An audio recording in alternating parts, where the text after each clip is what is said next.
Bom dia a todos, vamos para mais um estudo da nossa lição da Escola Sabatina. Hoje na parte de terça-feira, 23 de abril, coragem para resistir.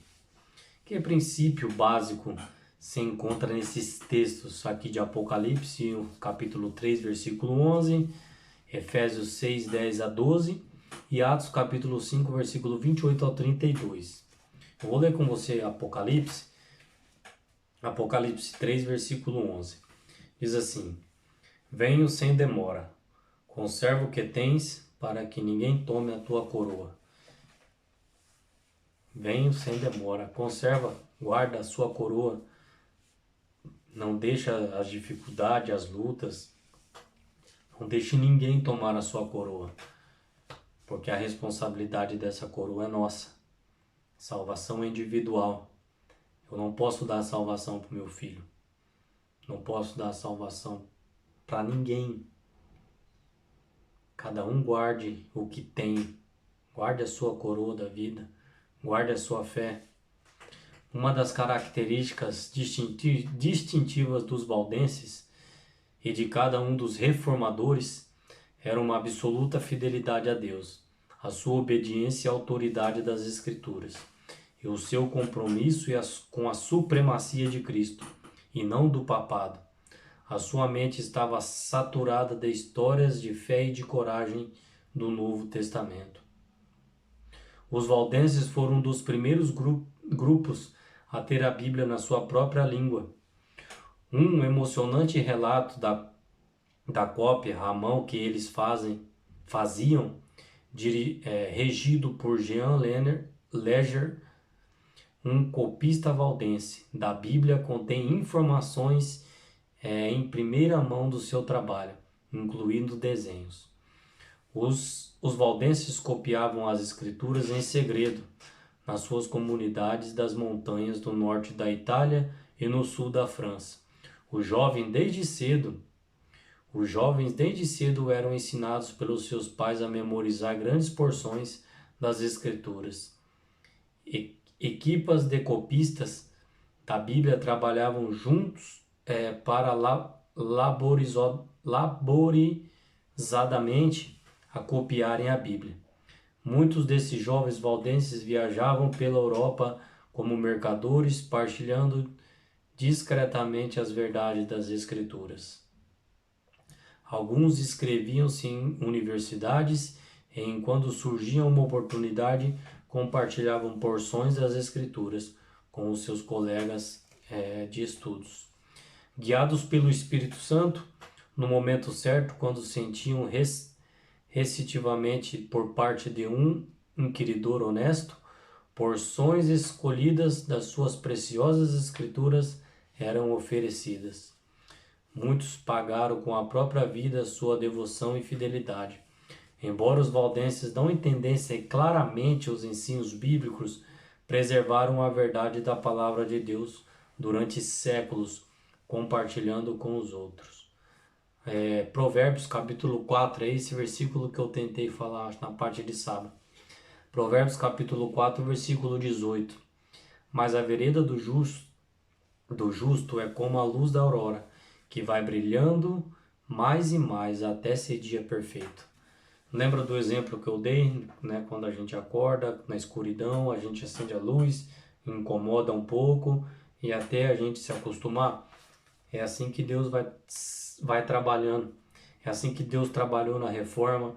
É assim que Deus trabalhou na sua e na minha vida. Porção após porção.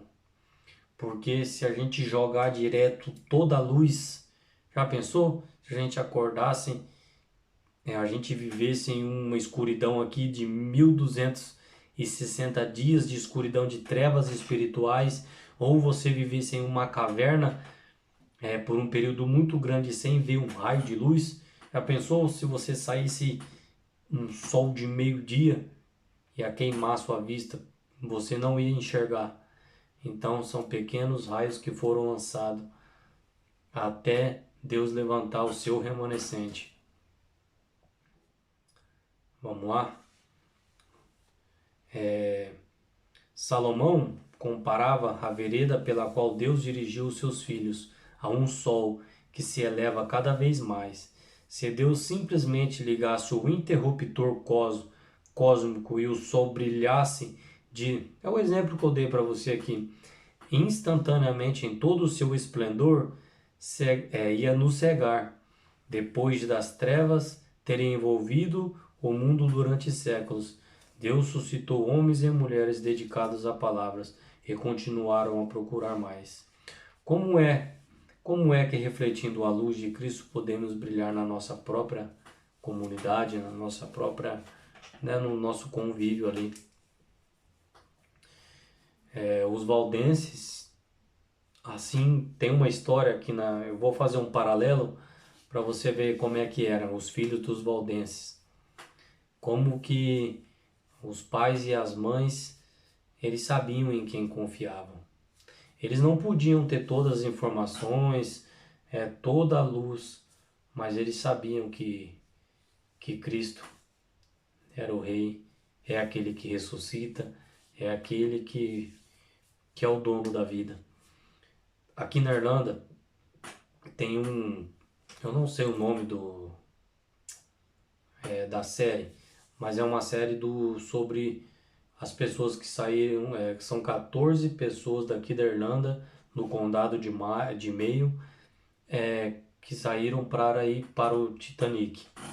14 pessoas de um grupo, de uma região, isso há mais de 100 anos atrás, condições precárias. Eu não vou falar tudo porque isso não é o tema, mas eu quero fazer um paralelo como os valdenses faziam. Antes desses viajantes, esses 14 viajantes sair para a viagem, para para os Estados Unidos, tentar a vida, porque a vida aqui era muito precária, muito mesmo. Eles faziam um funeral, eu esqueci o nome da palavra, mas era um tipo um funeral se despedindo dos seus filhos. Era um funeral americano que eles chamavam. Era um funeral onde ali eles comiam, ali eles cantavam, ali eles faziam ali as suas últimas refeições juntos, conversavam, porque eles sabiam que eles não iam ver mais os filhos, que era uma viagem sem volta, pela distância, pela condição, por tudo. E é assim que os valdenses faziam. Antes dos filhos saírem para as universidades, saírem para os campos missionários, saírem para a missão, porções, eles colocavam porções da Bíblia. Antes deles saírem ao campo missionário, para outro país, para outro lugar, os valdenses também faziam isso com seus filhos.